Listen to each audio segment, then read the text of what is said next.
화쟁사상으로 보는 세상 해능입니다. 네. 전주차에는 원효 스님의 화쟁에 대해서 말씀을 드렸고요. 조금 정리가 되셨는지 모르겠습니다. 그 이론보다는 실천이 더 중요하다라고 말씀을 드렸습니다. 그래서 저희가 실천할 수 있는 도구를 무엇으로 할 것이냐. 우리 불자님들께서 흔히들 지금 가까이에서 기도를 하시고 기도하는 방법 중에가 기도를 하는 이유가 그 방법을 택해서 하는 이유가 자신과의 만남일 거고, 그리고 저희가 기도를 하는 이유는 조금 더 본인들을 자신들을 좀 성장시키고 정말 부처님께로 가까이 가고자 하는 마음이 아닐까 합니다. 그래서 화쟁 사상으로 보는 세상에서 애니어그램이라는 도구를 가져오는 목적도 역시 그와 같습니다.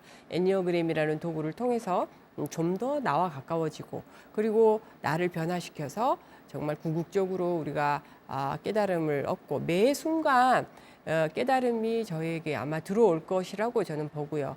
그리고 주변의 관계 안에서 하와 중생입니다. 주변의 관계에 여러 나와 밀접하게 관계된 사람들에게서 서로가 나를 돌봄으로 인해서 상처를 덜 줄 수도 있고, 그리고 또 상대에게 있어서 보내는 것들이 나에게 상처가 되지 않는 방법, 이런 것들을 공부하는 것이 아마 애니어그램일 것입니다. 자, 그러면 그 애니어그램은 또 무엇이냐, 한번 살펴보도록 하겠습니다. 애니어그램은 그리스어인데요. 애니어라는 9라는 숫자, 그리스어로 애니어는 9입니다. 그러면 그램이라는, 그램은 점이라고 표현되기도 하고요. 그림, 그리고 각, 또 무게, 그람, 이렇게 말이 되는데요. 애니어 9와 그 다음에 그 점이라는 그램이 합성되어서 애니어그램이라고 저희가 설명을 합니다. 그럼 애니어그램은 또 무엇이냐?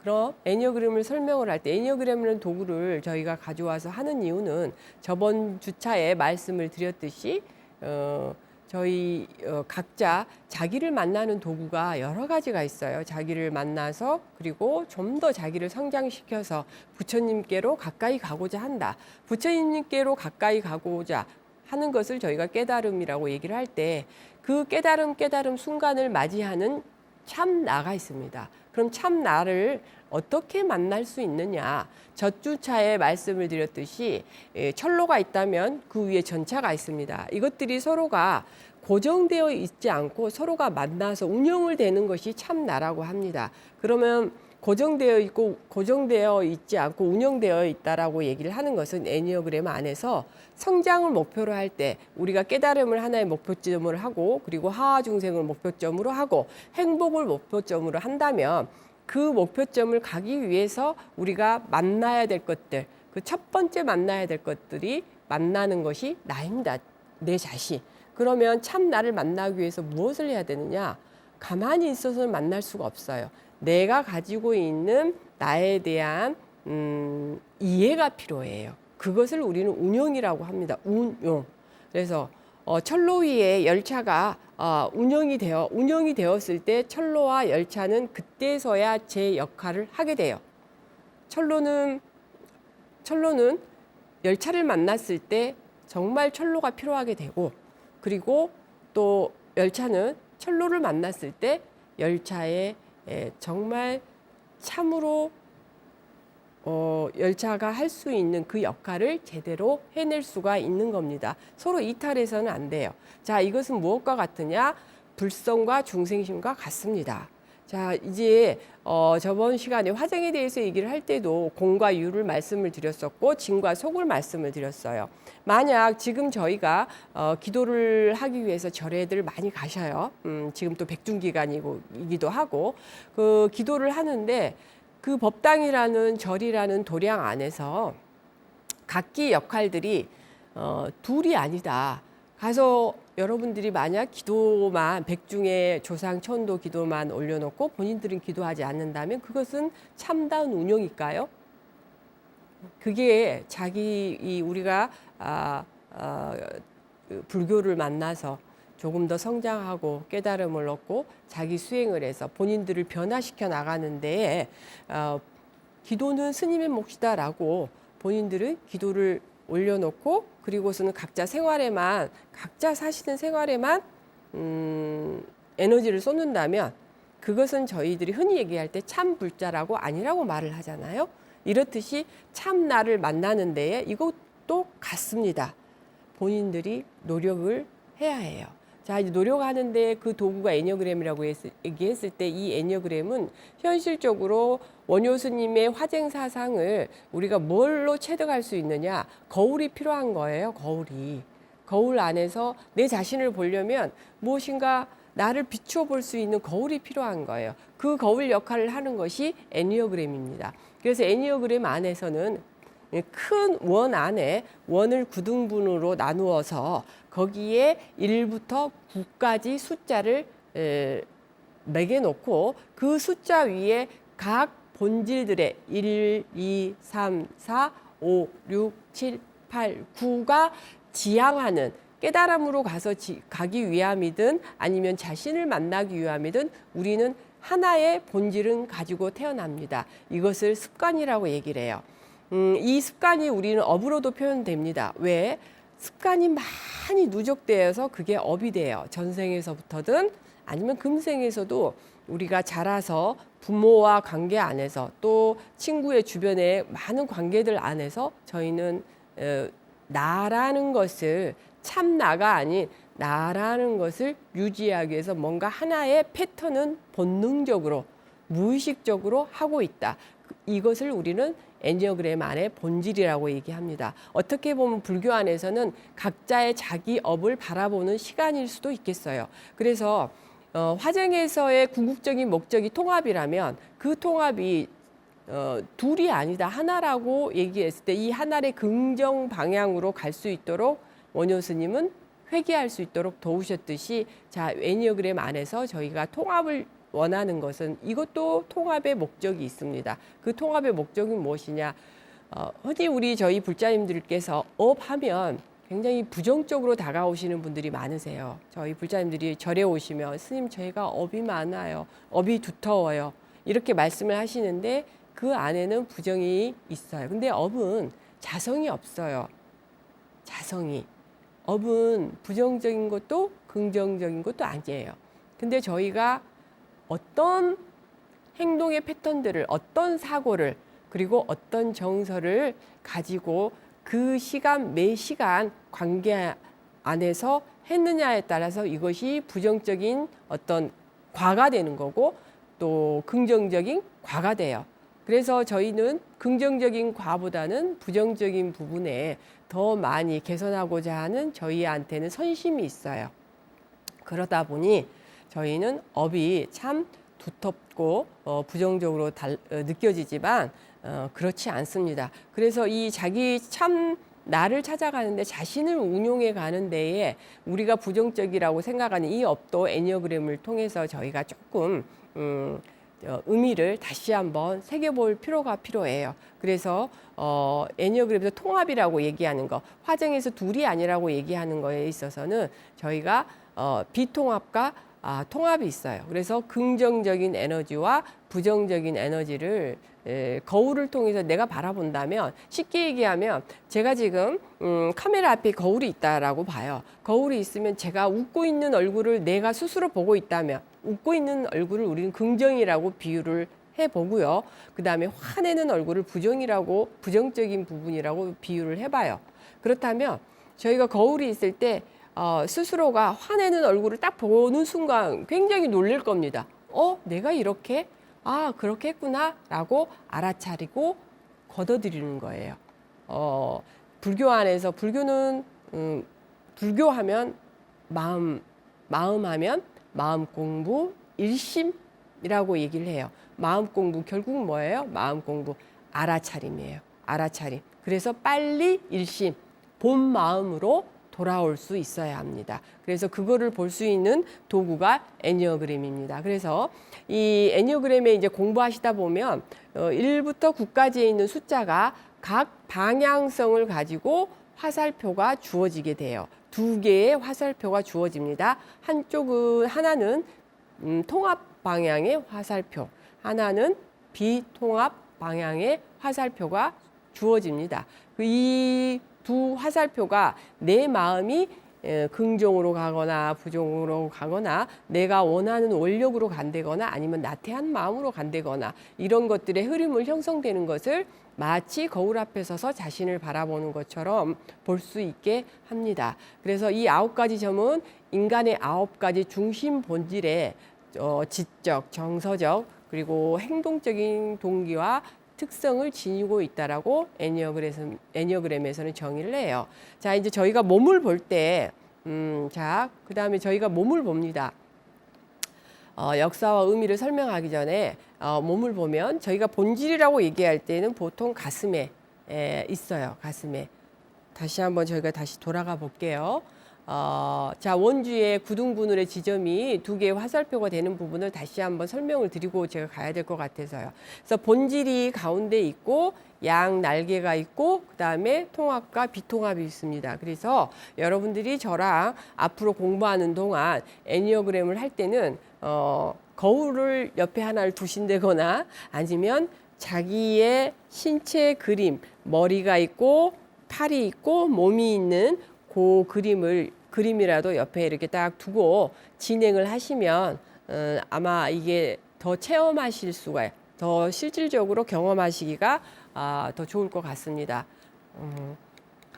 자, 그럼 애니어그램의 역사와 의미를 볼게요. 애니어그램은 2000년 전부터 우리가 어떤 영적인 그리고 그 영적 지도자들을 육성하기 위해서 리더십 도구로 사용되어 왔습니다. 그러니까 쉽게 얘기하면 영적 지도자를 육성하기 위한 프로그램입니다. 영적이라고 우리가 표현하는 부분은 우리 불교 용어하고는 상당히 많이 달라서 여러분들이 영적이 무엇이지라고 하지만 불교에서 저희가 공부할 때 영적은 마음의 변화를 얘기합니다. 마음을 표현할 때 굉장히 신령스럽다라고 얘기해요. 우리가 업을 부정적으로도 보지만 업은 굉장히 창조적이고 창의적이에요. 왜? 내가 만들기 때문에. 업을 누가 만들어요? 주체인 참나. 참나는 운용을 한다라고 말씀을 드렸잖아요. 나를 운용하는 그 주체가, 그 리더가 뭐냐? 너무 신비스럽지 않아요? 지금 제가 팔을 흔들고 여러분들하고 이야기를 할 수 있고 이 신비감이 있는 것을 영적이라고 저희가 얘기합니다. 그래서 이 영적인 어떤 지도자를 만든다는 건 수행자를 말을 해요. 근데 여러분들이 기도를 하든 이 수행자라고 얘기하는 것은 인격의 성장을 얘기하는 거고 성숙됨을 얘기해서 부처님과 조금은 불보살님과 조금은 가까운 인격이 되어 가도록 하는 것을 말하는 것일 겁니다. 그래서 애니어그램 하면 딱 두 분의 지도자가 중간에 그 발견한 사람이 1920년대 구루지에프가 있고요. 그리고 이거를 실질적으로 미국의 전례에서 연구를 하게 한 사람이 오스카 이카조라는 사람입니다. 그리고 이것이 학문으로 넘어갔던 것은 그 미국에 전례되면서 스탠포드 대학에서 심리학자들이 이것을 학문으로 연구하게 되고 이거는 정말 마음의 이치를 잘 설명해 놓은 거구나라고 하나의 인간학으로 규정짓게 돼요. 그래서 저희 가까이에는 한국형 애니어그램이 있습니다. 한국형 애니어그램이 우리가 성격 심리 안에서 성격 유형을 그 진로 상담이나 할 때 많이 사용되고 있는 프로그램이 이 애니어그램이에요. 근데 제가 여러분들하고 애니어그램을 설명하는 과정에 도구로 쓰고 있는 거는 수지 애니어그램이라는 겁니다. 수지 애니어그램은 수잔나라는 이 세례명에서 가져온 카톨릭의 그 몸담고 계신 조현순 씨라는 분이 도구를 만들었어요. 그래서 이거는 좀 더 체험적인 거고 그리고 함께 동참을 해서 조금 더 생생하게 아주 활발하게 자신을 바라볼 수 있는 참 긍정적인 도구이기도 합니다. 자, 그래서 애니어그램의 활용의 목적은 저희가 화정에서 얘기했듯이 인격의 통합을 얘기한다. 조금 전에 제가 설명을 다 드렸었죠. 자, 그러면 애니어그램은 어떤 원리를 가지고 있느냐? 시작 서두에 저희가 말씀을 드렸듯이 인간은 누구에나 하나의 본질은 가지고 있다라는 거예요. 그러니까 본질을 가지고 있다라고 얘기하면 비유를 하나 들어드릴게요. 자, 제가 얼마 전에 수술을 하나 했어요. 수술, 근종 수술들을 해요. 근데 거기에서 가장 핵심된 큰 게 있어요. 그리고 옆에 쪼만한 게 있어요. 자, 그렇다면 가장 제거를 해야 되는 건 무엇이냐? 가장 큰 거예요. 가장 큰 거. 그러면 우리가 가지고 있는 것 중에 많은 다양한 걸 가지고 있지만 없다라는 게 아니에요. 무한한 가능성이에요. 우리는 1부터 9라는 숫자가 가지고 상징하고 있는 것들을 다 가지고 있지만 그 중에서 내가 어릴 때 부모님과든 주변 환경에서 자라면서 나라고 고집하게 되는 것들을 계속 반복적으로 축적되어 온 그 하나를 저희는 찾는 것이 애니어그램의 목적입니다. 그래서 그것을 우리는 중심 본질이라고 얘기해요. 이 중심 본질이 양쪽으로 좌우로 날개를 가지고 있고 조금 전에 저희가 말씀드렸듯이 위로 가면 통합, 아래로는 비통합의 에너지 방향을 스스로 거울을 보듯 인식한다. 이게 특징입니다. 자, 이제 저희가 왜 통합과 비통합을 얘기할 때 또 비유를 하나 들어드리고 싶은 거는 혹시 그 역행보살이라고 아시는지 모르겠어요. 가끔 법당에 가보면 그 극락세계의 끝까지 반야용선에 본인은 타지는 못했지만 그래도 그 끝자락을 내가 붙들고 꼭 부처를 이루고 그리고 또는 극락에 가리다라고 밧줄 하나를 꼭 붙들고 가는 보살이 하나 있어요. 그래서 저희가 통합 방향으로 간다라는 의미는 그런 의미가 있어요. 오히려 비통합은 내가 했던 습관대로 가기 때문에 편해요. 그렇지만 통합은 자기의 그동안에 가지고 있는 사고나 정서나 행동 패턴을 인식하고 알아차리고 그리고 스탑. 알아차린 후에 다시 교정을 볼 수 있는 성장으로 방향을 몸을 틀어야 해요. 참 저희는 그 한 마음 이 몸은 움직이기가 쉽지만 마음은 한 번 움직이는 건 굉장히 어려워요. 제가 오늘 여기 오기 전에 우리 노보살님 한 분을 뵙고 왔습니다. 보살님이 이제 저희 오셔서 하시는 말씀이 보살님 내일이 기도인데 왜 오늘 오셨어요? 내일 오시지요? 그랬더니 하시는 말씀이 옆에 있는 다른 보살님이랑 싸우셨대요. 싸우셔서 내일 모레 내가 죽을 날인데도 이거를 내려놔야 되는데 굉장히 힘드시대요. 마음에 못을 박았다고. 아유, 그런데 저희는 그렇게 얘기할 수 있어요. 못 박은 사람이 누구냐? 그거 빼버리면 되지. 빼버리세요라고 쉽게 얘기할 수 있지만 본인 개인은 그렇지가 않아요. 스님들이 수행해서 저 역시나도 솔직히 하면 그 마음을 움직인다는 건 굉장히 어려운 거예요. 자, 그래서 저희가 아까 왜 역행보살을 말씀드렸냐면 통합 부분으로 가기는 그렇게 힘들더라 얘기해요. 그러니까 여러분들 앞으로 저랑 애니어그램 공부하시면서 좀 힘든 본인이 성장해야 될 부분, 변화시키고자 하는 부분 하나 정도는 그냥 거울 위에다가 그 그림 위에다 딱 목표를 놔두고 해보셔도 좋을 것 같습니다. 그리고 나머지 9개에서 중간 중심 본질 나왔죠. 그래서 이걸 하나의 숫자로 보고요. 그다음에 날개 양쪽에 둘, 그다음에 통합 둘 하면 이제 몇 가지 남았죠? 4가지 남았죠. 이 4가지를 우리는 그림자 본질이라고 얘기합니다. 이 그림자 본질은 다 있어요. 잠재되어 있어요. 그렇지만 이것을 개발시키기는 굉장히 어려워요. 그래서 이 본질은 가치관하고도 굉장히 연관이 있어요. 그러니까 본인을 운영하는데 분명 가치관이 있습니다. 그래서 본인의 가치관은 무엇인지 한번 생각해 보셔도 될 것 같아요. 굉장히 지금 저기 화면에 화려하게 나올 겁니다. 그래서 각 유형별로 색깔이 주어져요. 그 사람들의 색깔과 그리고 이제 그 가치관이라고 할 수 있는 본질에 있는데, 자 이제 1번 유형부터 보면, 자 본인은 다음 숙제입니다. 무엇에 가슴이 가장 뛰는지 한번 보세요. 나 이 단어가 가슴에 띄어. 그럼 그거는 본인의 오래된 패턴하고도 관계가 있어요. 자, 그러면 1번 본질은 저희가 성장을 하고 싶다. 2번 난 자유가 좋다. 3번 희망.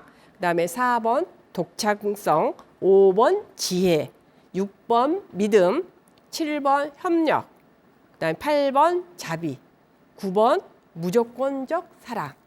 자, 어떤 것이 이 단어 중에 내게 먼저 귀에 딱 들어오는 단어가 여러분들 앞으로 공부하는 데에 주제가 될 수 있어요. 그러니까 잘 적어서 함께 옆에 두시길 바라고요. 다음 주에 이제 이 9가지 이 본질에 있어서 나머지 설명을 하고 가겠습니다. 그래서 여러분들이 조금이라도 참 나를 찾아가는 데 도움이 되셨으면 합니다. 네, 다음 주에 뵙겠습니다.